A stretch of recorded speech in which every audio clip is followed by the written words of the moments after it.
Good morning, everybody. Welcome back to the second day of the conference. It's a great pleasure to introduce Lorenzo Díaz from PUC-Rio de Janeiro, who will talk about constructing non-hyperbolic ergodic measure with positive entropy. Lorenzo. Thank you, Ali. Well, of course, it's a great pleasure to stay here. Marcelo, happy birthday or feliz aniversario, whatever. This is an old photo. This is Marcelo and me many years ago. It's about 1988, I guess. I'm not sure about this. Perhaps the most interesting part of this photo, besides Marcelo, of course, is the table of José Mesquita, my colleague of office. You see there these plastic glasses for drinking coffee. I guess that it's time to forget the glasses. The plastic glasses. And he was quite famous, say, because his table was not that well organized. And then this leads me to the next slide. Recently, I visited IMPA, and now in Warsaw, visiting Felix Brzezinski and Mitchell Rams. And at IMPA, there is a kind of revolution. There is a new director that only look forward, want to change everything. And at some moment, Felix was very nervous. They discovered the old table of Sierpinski, what to do with the old table of Sierpinski. Of course, they also discovered a carpet, but this is another different. That is true. It's not a joke. And, well, Felix and Michal, well, they were organizing his office. And in a huge amount of papers, they discovered this sort of plastic folder of the Lawrence Center. And I immediately started to remember old times. And many years ago, I remember that I went with Marcelo to the conference celebrating the 60th birthday of Floris Takens in Leiden, one part in Leiden and the other part in Groningen. Was a very interesting conference. And then, well, I discovered this old folder, and I started looking the contents of the folder, and then suddenly I discovered this. The abstract of the talk of Marcelo, and I thought this is a very good coincidence, because perhaps Marcelo is still interested in the Lyapunov exponents, who knows? No? And then I got a lot of new energy for preparing my talk, and then I am going to talk about zero Lyapunov exponents. Okay, I hope that my results were not completely contradictory, or at least that match with the result of Marcelo. No. Okay, and now let me start. Well, perhaps there is a different, more realistic talk to the title, more realistic title, sorry.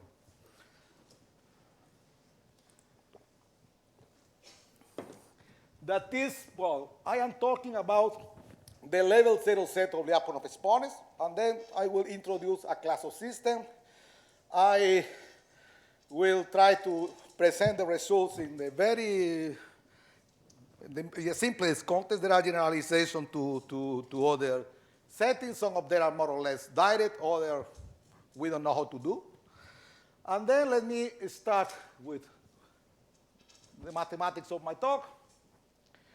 Well, this is, the starting point is this project starts with a basis on a paper by Anton Gorodetsky, Yuli Gilyachenko, Klepsin, and Nansky, 2005, where they start the paper recalling results and questions by Suba Wilkinson, but indeed the question that they recall is basically the abstract of the talk of Marcelo in 2001. I discovered this just for preparing my talk. And then the question was quite simple. To what extent is the behavior of a dynamical system hyperbolic? And they were interested in how you can detect the non-hyperbolicity of a system in the ergodic level, meaning that you can exhibit measures which are ergodic and have zero Lyapunov exponent, or some zero Lyapunov exponent. Of course, you can think of measures supported on periodic points, saddle nodes, or parabolic points, and they aim to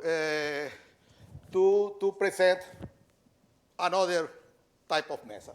But let me just make a simple comment that there are examples of systems which are not hyperbolic, but all the ergodic methods that they have are hyperbolic.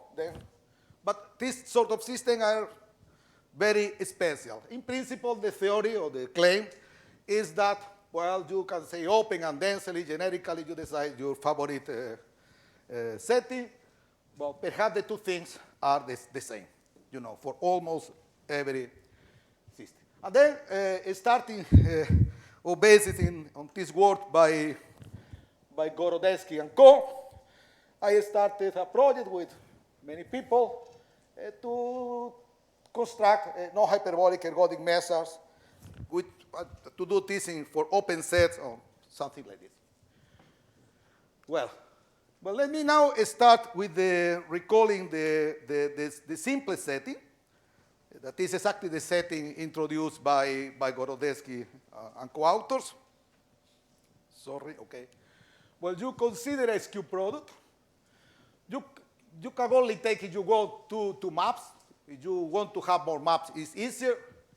And then you have to say a hyperbolic part. That is the part corresponding to the shift. You can think that you have a horseshoe or something like this. And you have fiber dynamics given by two maps.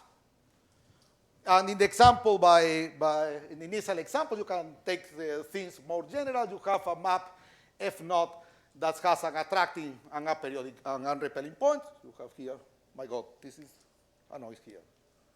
You have here the repelling and the attracting point. And think just, again, for simplicity, that the other map is an irrational rotation. You may have much more relevant things. And then when you look to the dynamics, things only on what happened in the fiber dynamics, because it's the only part that is not hyperbolic. You can start, for instance, with orbits that start very close to the repelling point, or to the fixed point. You stay there for a while, applying the map F naught, and then you decide, well, let me do a walk using this irrational rotation, and then I go using the rational rotation nearby the expanding point. Well, you stay there for a long, and then in that way, you can mix expansion and contracting behavior. This is more or less the super rough idea. Well, the two main, I remember that the first time that I met Anton, I guess that in some beyond uniform hyperbolic meeting or something like this, when he explained this construction, I said, well, Anton, what I see, and this is completely wrong, but it's the wrong thing that I saw at that time, you have a horseshoe that is seated in the repelling point, and another horseshoe that is seated in the contracting point. This is not true.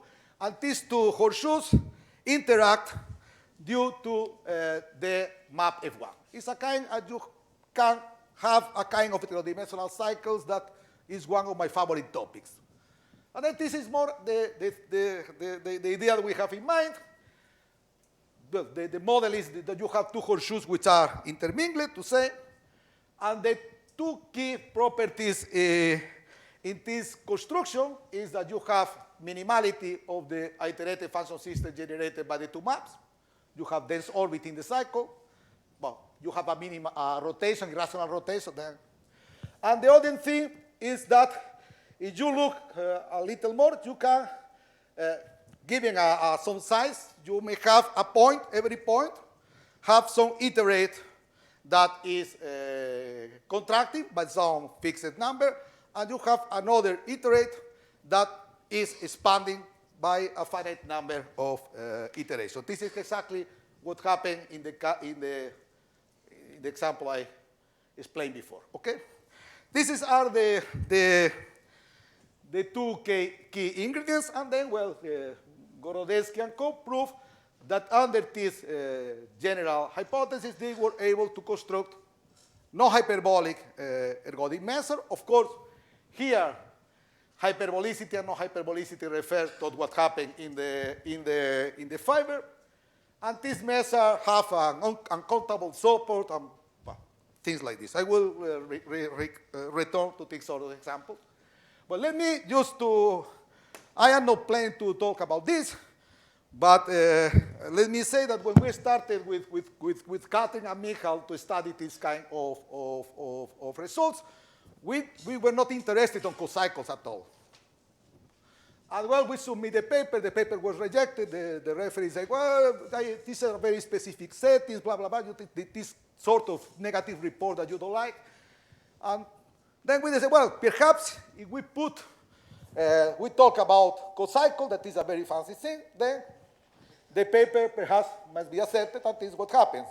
We discovered that there is a huge class of elliptic cocycles, an open and dense class of elliptic cocycles, where you can translate our construction. Just to keep in mind, I don't want to talk to cocycles today. Perhaps I will say another word. But for instance, if you have two matrices, these matrices induce dynamics in the circle. And then if you have one hyperbolic matrix, you have a map that is, I need to go back, like, what is this, my God? This, like this. And if you have some elliptic example, you may have something that is similar to a rotation. I am not claiming that this is completely correct, but this is the naive idea. And then the thing is, well, when you are thinking about examples about satisfying this sort of dynamics, besides skew products, which for me are the model of partial hyperbolic dynamics, and in some cases we can translate the results to partial hyperbolic system, but I don't want to talk about this. But of course, you have another different universe, that is the universe of cocycle, where you can translate the construction. But this is all that we want to say about the cocycles. Of course, the formulations are not exactly the same, but I am not expert on that. I prefer to skip. Well, let me try to explain the hypotheses that we put on our system. All these hypotheses are motivated. We had in mind the robustly transitive diffeos in, say, for simplicity, in T3, that you have T2, you may have an arrow subsystem, that is more or less the shift, and you have the cycle dynamics, that may have different types of hyperbolicity, and then all these examples are motivated by the dynamics of robustly transitive diffeos. And then, which are the hypotheses that we have? Well, let me recall that in the example of Gorodetsky and co, they assume that every point in S1 you can consider an iteration and finite iteration that is expanding. The problem of this type of assumption is that they don't localize where the expansion occurs. And then it's very difficult to consider iterations. Well, this is a very cheap comment, but that's what I can tell you now. And then we introduce this thing that we call blending intervals, because they are motivated by blenders, but I don't want to talk about blenders today. And then the hypothesis that we have is that we have an interval, and for every point in that interval, you can consider, well, for every sufficiently, my God, what is this? For every sufficiently small subinterval of J, we can find a word, a composition. Well, the word is of the size of the logarithm of A, that is natural because you are considering expanding iteration. And then, well, after that iteration, and the numbers is roughly the log of H, you cover the interval, and you also cover the interval with a derivative that is bounded from below. It's more or less like the derivative is exponential by lambda. Well, you need to put here some log, and then you want to rewrite this in the standard way of expanding and contrast. Then this is the sort of hypothesis that we need. I tell you that this is a kind of localized version of the Gorodetsky and co-assumptions. But the other condition that we need is minimality. Well, that is exactly the minimality means that every point in S1 has an orbit that is dense, positive and negative. And well, we have a accessibility property that is also motivated by the accessibility notion of partial hyperbolic system. That is, well, if you consider the orbit of this interval, the reference interval, then this orbit will cover S1.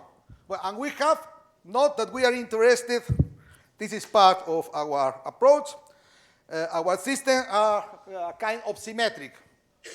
And then we need to have similar conditions for the negative iteration. Okay? I only state the condition for forward iterates, but you need to have a kind of backward orbit. Okay, this is the setting that we have. I told you there are many systems where you can find this kind of dynamics. Okay.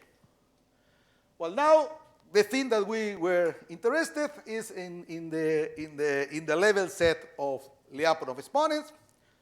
But for me, Lyapunov exponent is always what happens in the fiber because it's the only direction where we have a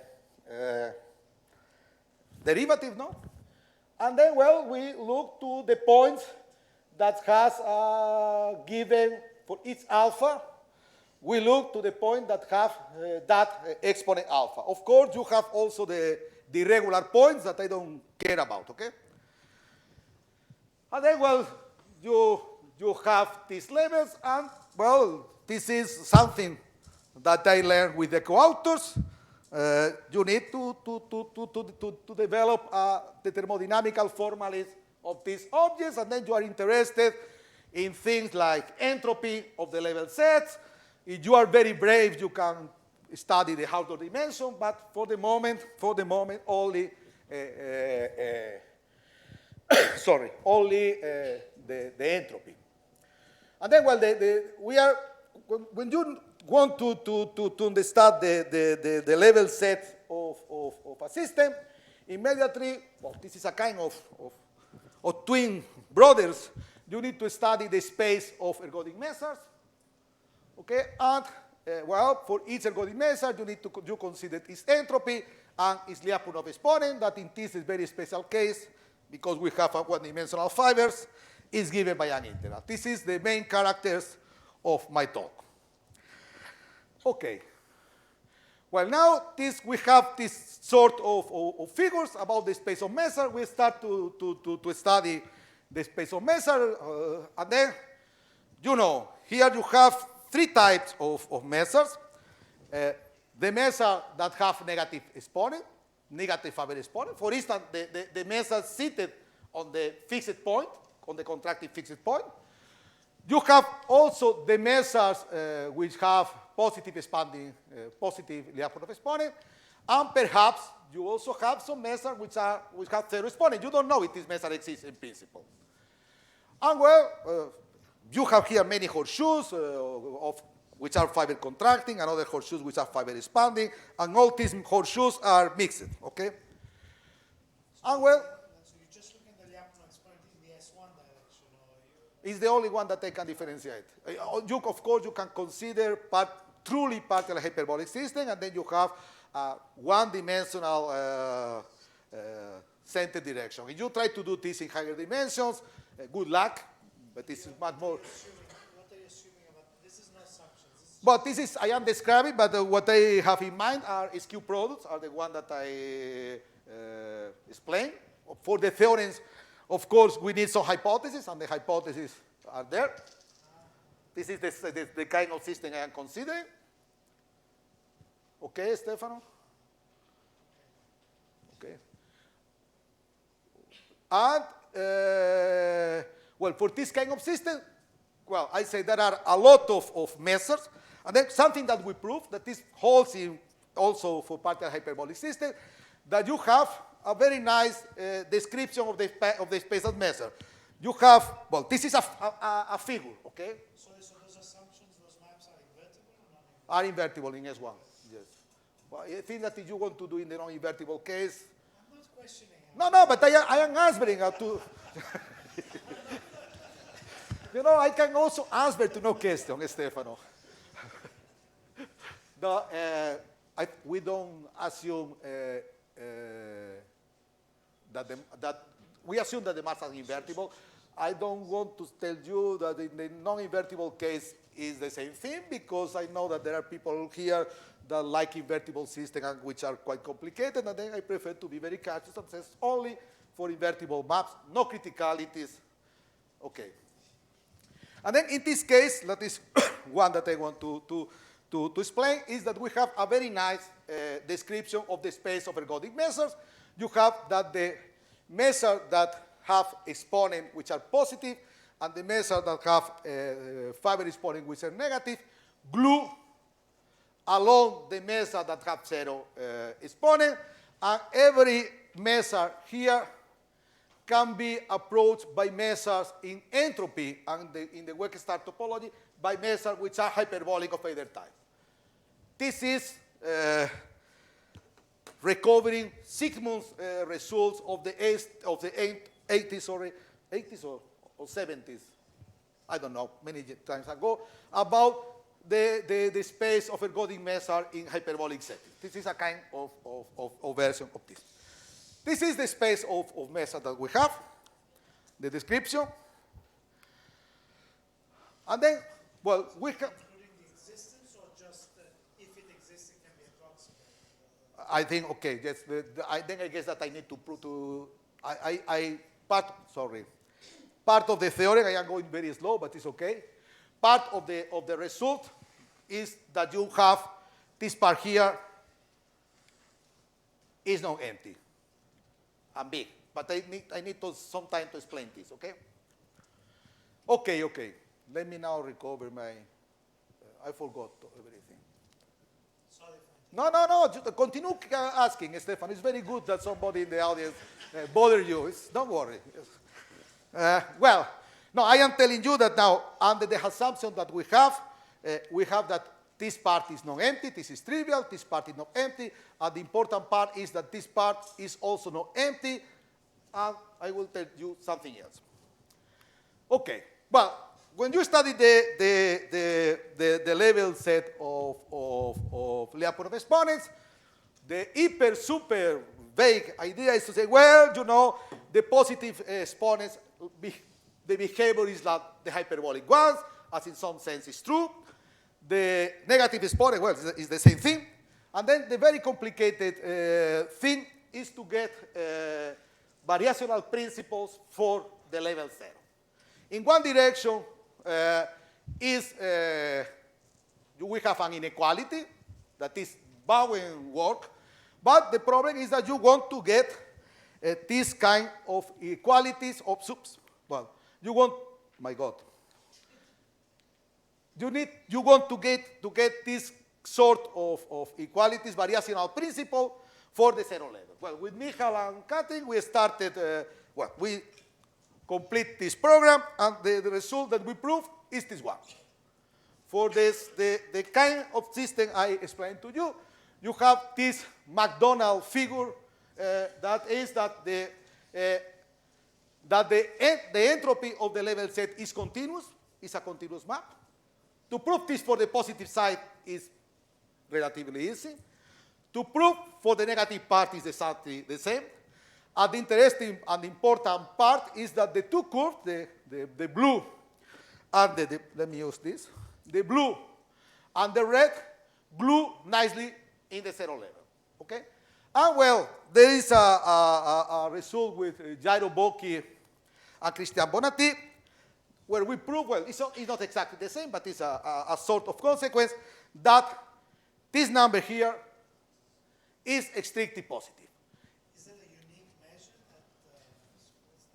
Sorry, could you repeat? Is that a unique measure or is it many? But you are doing very difficult question. I will go there. The answer is I don't know. Okay, but okay, let me go there.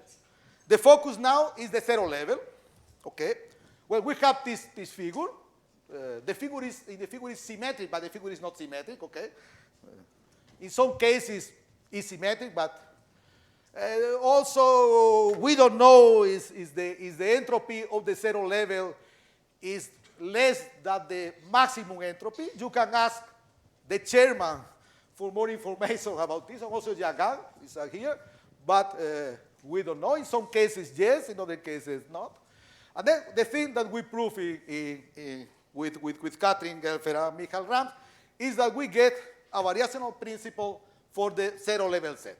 That is, the entropy of the zero level set is the supremum of the measures we have that zero exponent.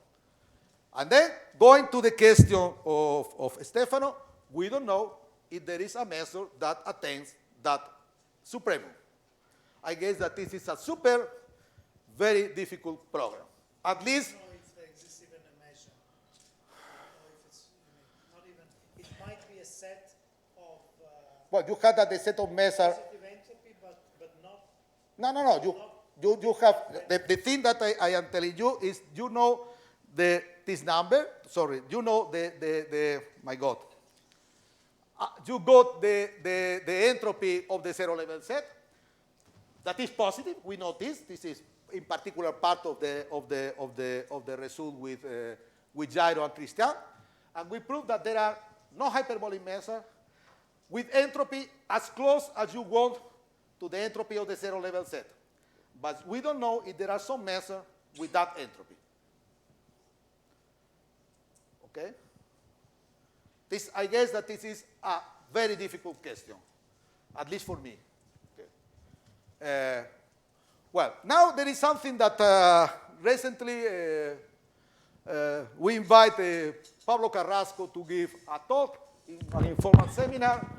I discovered that there are people that do, well, this is a technical result that I like to call this result the principle of Borred entropy.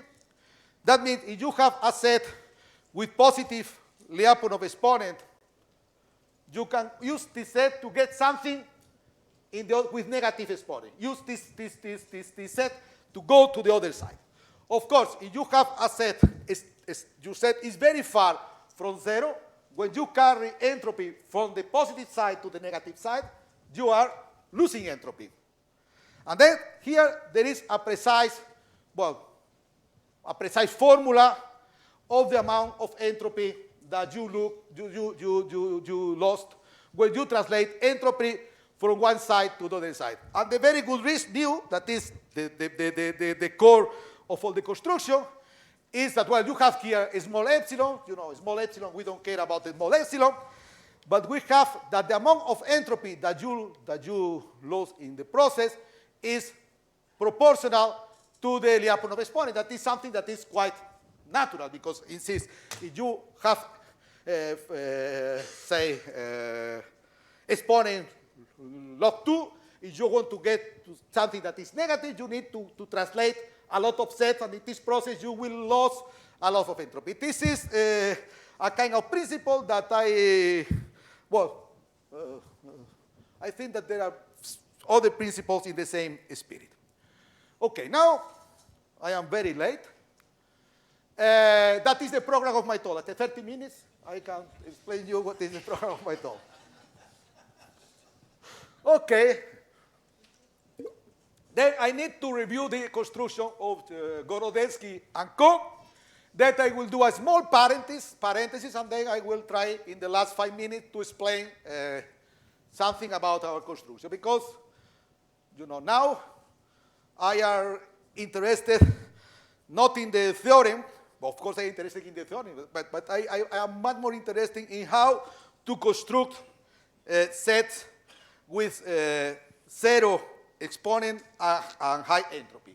Okay, and then the construction of Gorodetsky and Co. Well, is how to construct. Well, I think that the only thing that is relevant here is that as we are in the one-dimensional setting, fiber setting, the Lyapunov exponent is given by an integral. It is simplify your life very much. And then the method that Gorodetsky and co use is something that we call today the method of periodic approximation. And let me start to explain the method. The method has two parts. You have start with a periodic measure. This is an periodic orbit. And then the hypothesis that we have allow us to construct a second generation periodic orbit. And how is this second generation periodic orbit? Well, this orbit mimics the period orbit most of time. This is the southern part. And you have a tail. And then you construct a sequence of measures in that way. Let me go farther and farther and farther. And then, well, you have a sequence of periodic measures, and at the end, you go to the limit. Well, the good news is that if the exponent of the measure goes to 0, the limit measure, as we are in the one-dimensional center setting, will have 0 exponent. But as most of you know, if you take a limit of ergodic measures, you need to be very lucky to get a limit measure that is ergodic. And this is the drama behind all this construction. Well, and then to get that you have two enemies, sorry. You have a second enemy that at the end of the day, you do these repetitions and you get a periodic orbit. And then you need to balance the length of the tails and the length of the proportional length of the tails. And then well, assume that this first measure is the blue one. Let me go there. Oh, sorry. Okay. No, I am going in the, my God. My jokes were to the hell. That is very serious thing. You start with something that is contracting. And then you have things that you start with the periodic contracting orbit. And then the next orbit, what do is that mimics the contracting orbit, and then you have a small tail visiting the expanding one. And when you visit the expanding part, you increase your Lyapunov exponent. And how do you increase this Lyapunov exponent? Well, the increasing depends on the length of the tail. If you are very greedy, you can, that is a kind of moral lesson, you don't must be greedy in life, because when you are very greedy, you can destroy your construction. Then you need to put a small tail to increase a little your exponent and continue doing this forever. Well, the problem of the Gorodetsky and co method, that this was initially a remark done by Jérôme Bouzet many years ago. I remember a talk in Orsay, and Jérôme Bouzet said, well, your measure has 0 entropy. And then I started asking, well, why? This is an adding matching. And he was very happy. I didn't understand what he claimed. But indeed, there is a result by Dominik Ibechniak and Watka from Krakow that they prove that every limit of measure of the type that I am explaining to you has 0 entropy. And this means that for us, this is a completely useless measure from the point of view of thermodynamical formalism. Why? Well, we know from my paper with Jairo and Christian that we have measured with positive entropy. And then this means that we cannot use this measure to capture what happened in the region of positive entropy. Okay. Well, then, this is just it's a waste of time to try to read this slide. But if you want to prove what is an ergodic measure, well, an ergodic measure is a measure that essentially, well, the average doesn't depend on the point almost everywhere. Well, this is what this awful slide say. That means, well, look, if you are considering periodic measures, as in the case of Gorodetsky, this is simply very simple, because ergodic measures, periodic measures are uniquely ergodic. You only need to take care of one point.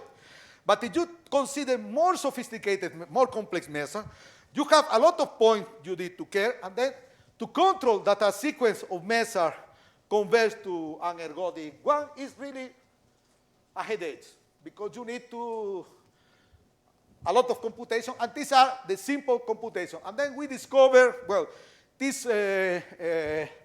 statement is a variation of the paper of the statement in the paper of Gorodetsky. We later discovered that before Hobby-Wise has in his book a similar thing, and then we write, you always try to write a very general version of your theorem, thinking that in the next paper you will use this black box, but this doesn't work, never. And then each time you need to modify a little. And then, well, what happened is that we have this fantastic idea. Periodic points have zero entropy. And then we can repeat the construction of Gorodetsky and co, replacing periodic points by horseshoe. I remember that the day that we have this very brilliant idea, we say, this is very simple, we'll finish a paper in 2 days. But the problem is that to put in clean terms what means replace a point by a horseshoe is something extremely complicated. And this is the way we use the last year. Okay, let me go. Just to explain that is, now I have the last 10 minutes, then I will be very vague. But the main problem that I explained to you is that you have periodic orbits which are uniquely ergodic, and then you need now to deal with horseshoes, and the horseshoes are more complicated, and then you need to detect large sets with given properties, and then you need to change your mind and try to find a probabilistic approach that is based on the Bernstein result, but I don't want to discuss this now. Okay, but now look, we have now 2 parts to deal. The good news is that we have in the basis a very nice symbolic space, that is the shift. And in the fiber, we also have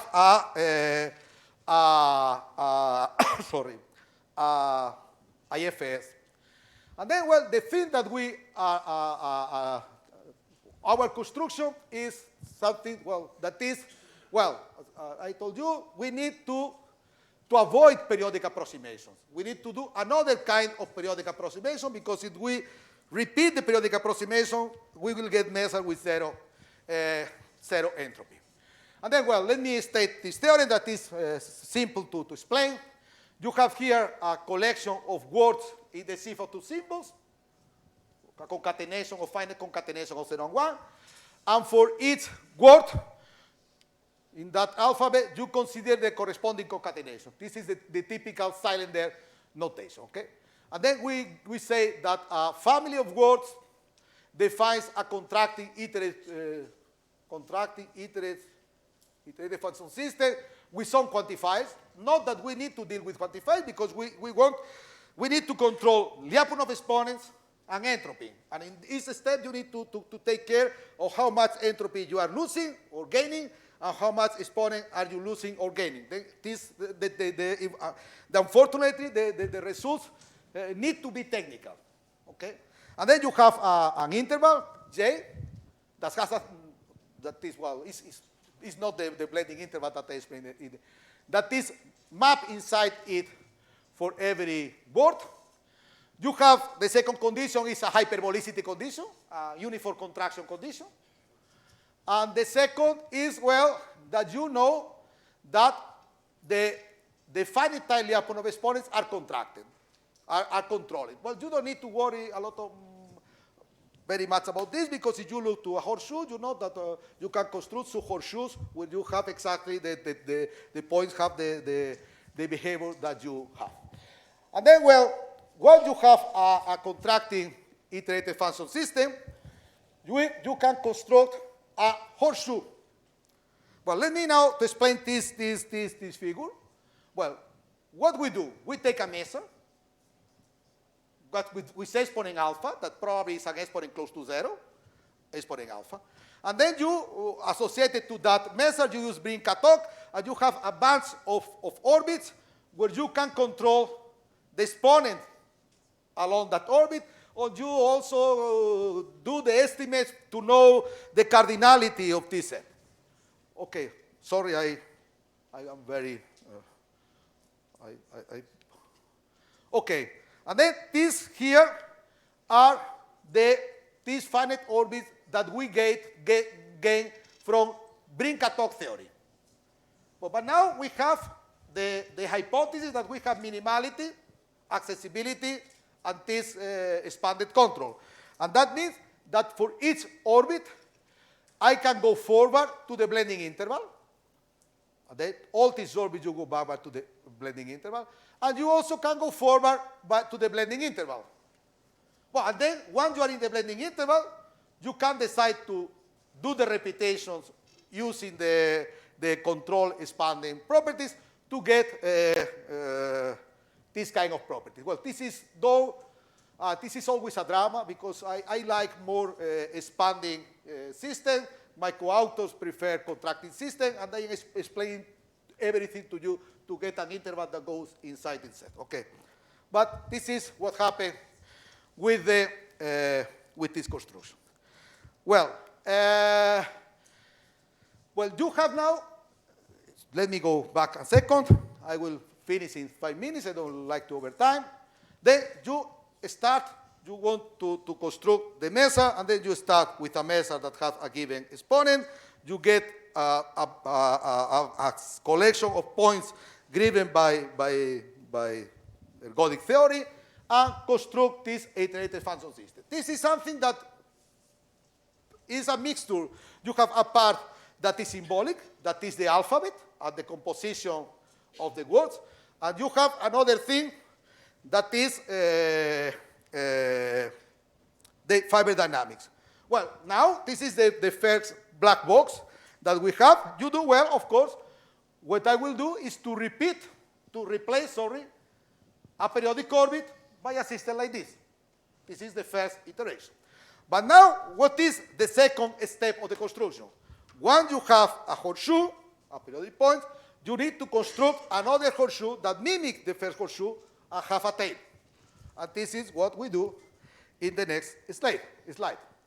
Then, when you have the first vocabulary, the first word, to each word is the same thing that to each periodic point.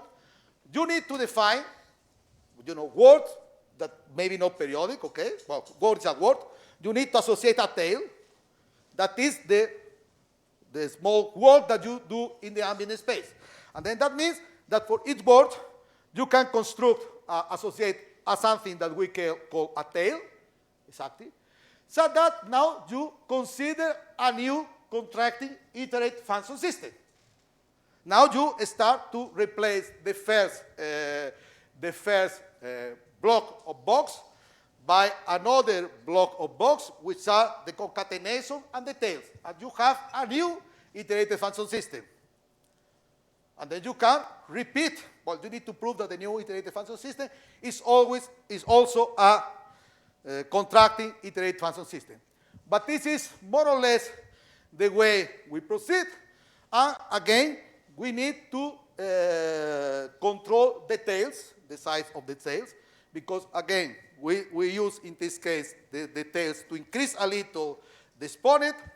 But if the tails is very big, if you look to remember that horrible slide with the characterization of ergodicity, if you have a very long tail, you will waste all your controls. And then you need to repeat now the construction of these things to the second generation.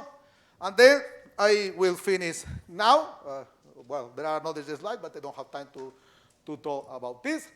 Another thing that we need to use, again, is that we have the symbolic dynamics. To that symbolic dynamics, we have the contracting iterative function system. All this is symbolic, but you can use the Hutchinson result to associate to each word a point in the complete shift. And then in this way, we construct a family of horseshoes And then, well, now this is only the beginning of the construction because, and I will finish with another slide, but I don't want to explain this slide. Well, you need to, let me finish this, so far, and Stefano didn't answer, they are very lucky, but this is, well, which are the measures that you are dealing with? Well, the method that we are in this step, we need to construct a kind of Bernoulli measure that we need to distribute, and this is the next slide. But I will skip this construction. I think that, as I say, now I am interested in knowing exactly what is the nature of the convergence, what is the nature of that set, and then let me finish. Well, Marcelo, happy birthday. And I hope to celebrate your 70th, not very soon, but at some moment.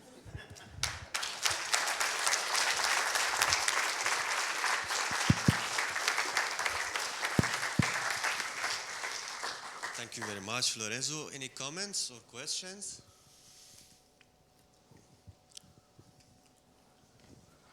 Can you say a few words how to, do you know what the measure is ergodic, which you obtain?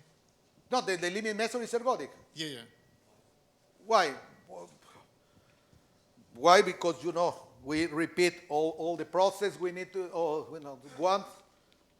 At the end of the day, we need to apply this kind of system, this kind of construction. And then in each step, this is a more sophisticated version of the Gorodeskian application.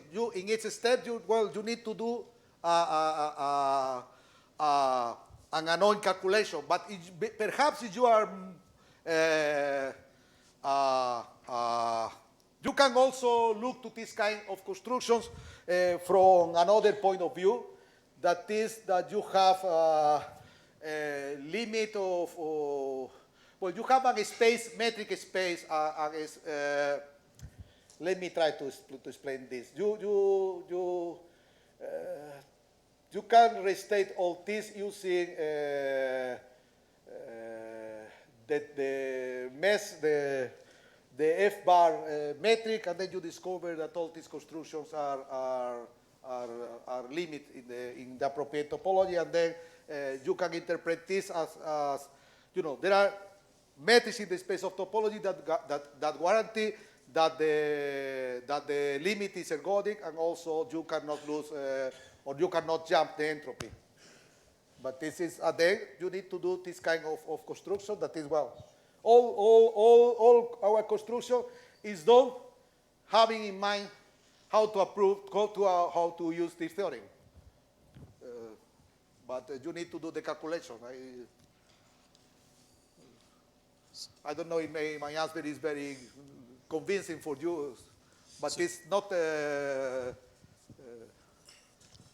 I don't know, to check when a measure is ergodic, maybe you have some superpower to detect when a limit is ergodic or not, but I don't have. It is by hand.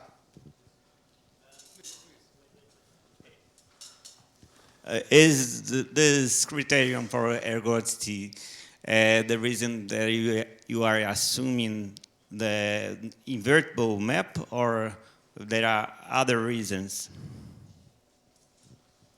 I think that this is, well, in the first slide, you have a gomeo, and then perhaps, well, I can tell you that I am quite sure that you may have another version of this theorem.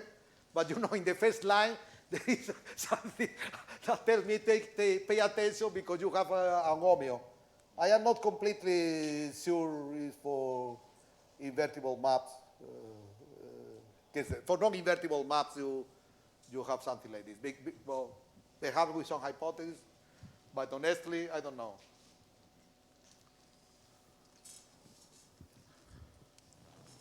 More questions? So your full slide is more attracting. People. If it's very technical, you complain. It is not technical, you also No, complain. that is excellent. That is excellent. It was a good strategy. Okay, let's thanks again Lorenzo for his wonderful.